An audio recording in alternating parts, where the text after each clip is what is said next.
আসসালামু আলাইকুম ওয়া রাহমাতুল্লাহি ওয়া বারাকাতুহু। সম্মানিত উপস্থিতি মণ্ডলী, আজকে আমরা আলোচনা করব রাসূল সাল্লাল্লাহু আলাইহি ওয়াসাল্লামকে আঘাত করতে গিয়ে আবু জাহেলের যে পরিণত হয়েছিল। রাসূলুল্লাহ সাল্লাল্লাহু আলাইহি ওয়াসাল্লাম ইসলাম প্রচার শুরু করার পর মক্কার কাফেররা তাকে সব দিক থেকে কষ্ট দেওয়া শুরু করে, মানসিক, শারীরিক, এমনকি তাকে হত্যার ষড়যন্ত্র করে তারা। রাসূল সাল্লাল্লাহু আলাইহি ওয়াসাল্লাম কুরাইশ নেতাদের ইসলামের পথে আহ্বান করার পর তার আহ্বানকে ভালোভাবে নিতে পারেনি আবু জাহেল। সে কুরাইশ নেতৃবৃন্দের মধ্যে ঘোষণা দিয়ে বলল,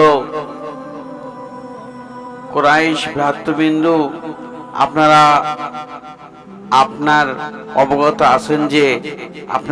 আছেন যে মুহাম্মদ সাল্লাল্লাহু আলাইহি ওয়াসাল্লাম আমাদের ধর্মে কলঙ্ক রটাচ্ছে, আমাদের পূর্বপুরুষদের নিন্দা করছে, আমাদের জ্ঞান বুদ্ধিকে খাটো বলে রটনা করছে এবং দেবদেবীদের অবমাননা করেছে।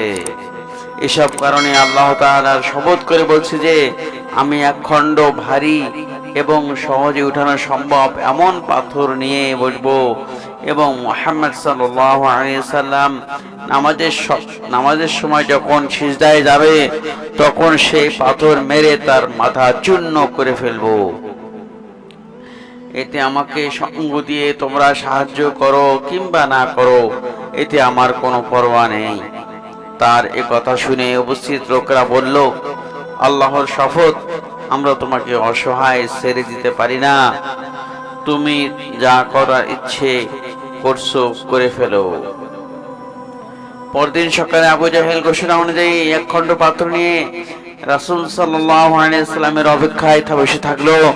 রাসূল সাল্লাল্লাহু আলাইহি ওয়াসাল্লাম যখন যথা নিয়মে আগমন করলেন এবং নামাজে দাঁড়ালেন। কুরাইশ নেতারাও সেখানে উপস্থিত হয়ে আবু জাহেলের কথিত কাণ্ড দেখার অপেক্ষায় রইল। রাসূল সাল্লাল্লাহু আলাইহি ওয়াসাল্লাম নামাজ শুরু করে সিজদায় যাওয়ার পর আবু জাহেল পাথর উঠিয়ে তার দিকে অগ্রসর হলো, কিন্তু কাছে যেতেই পরাস্ত সৈনিকের মতো কোনো মতেই নিজের জীবন নিয়ে সেখান থেকে লেজ গুটিয়ে পালালো। সুবহানাল্লাহ বিহামদি, সুবহানাল্লাহিল আযীম। এটাই আল্লাহ তাআলার ক্ষমতা, এটাই আল্লাহ তাআলার হিকমত। এই সময় তাকে বিবর্ণ এবং ভীত সন্তুষ্ট দেখাচ্ছিল। তার দুহাত পাথরের সঙ্গে শক্তভাবে চিমটে লেগে গিয়েছিল। পাথরের গা থেকে হাত ছড়াতে তাকে যথেষ্ট কষ্ট করতে এবং বেগ পেতে হয়েছিল। এই অবস্থা দেখে কুরাইশ নেতাদের কিছু লোক দ্রুত তার কাছে এগিয়ে গেল এবং জানতে চাইল, আবুল আহকাম, কিছুই বুঝলাম না, কি হলো তোমার? সে ভীত সন্তুষ্ট হয়ে বলল, আমি রাতে যা বলেছিলাম তা করার জন্য এগোচ্ছিলাম, কিন্তু যখন তার মুহাম্মদ সাল্লাল্লাহু আলাইহি ওয়াসাল্লামের কাছে গিয়ে পৌঁছলাম তখন একটি উট আমার সামনে প্রতিবদ্ধ হয়ে দাঁড়ালো। হায় আল্লাহ, কখনো আমি এমন মস্তক, এমন ঘাড় এবং এমন দাঁত বিশিষ্ট উট দেখিনি। মনে হলো সে যেন আমাকে খেয়ে ফেলতে চাচ্ছে। ইবনে ইসহাক বলেন, আমাকে বলা হয়েছে যে রাসূল সাল্লাল্লাহু আলাইহি ওয়াসাল্লাম ইরশাদ করেছেন, উটের রূপ ধারণ করে সেখানে ছিলেন জিবরাইল আলাইহিস সালাতু ওয়াস সালাম। সুবহানাল্লাহ বিহামদি, সুবহানাল্লাহিল আযীম। আল্লাহ তাআলার কত রহমত যে জিবরাইল আলাইহিস সালাম নিজ হাতে রাসূল সাল্লাল্লাহু আলাইহি ওয়াসাল্লামকে সেই সময় বাঁচিয়েছিলেন। আবু জাহেল যদি আমার কাছে যেত তাহলে তার উপর বিপদ অবতীর্ণ হইত।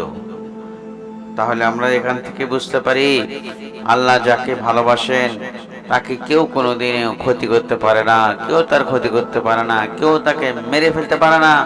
একমাত্র আল্লাহই সব কিছু করতে পারেন। তাই আমরা নির্ভয়ে নির্জনে আল্লাহকে ভয় করব, আল্লাহর হুকুম আহকাম মেনে চলবো, আল্লাহর দেওয়া বিধানগুলো মেনে চলবো। তাহলে আমরা আল্লাহর কাছে সফল হতে পারবো। আল্লাহ আমাদেরকে সবাইকে সুখে রাখবেন, সুস্থ রাখবেন। আসসালামু আলাইকুম ওয়া রাহমাতুল্লাহ।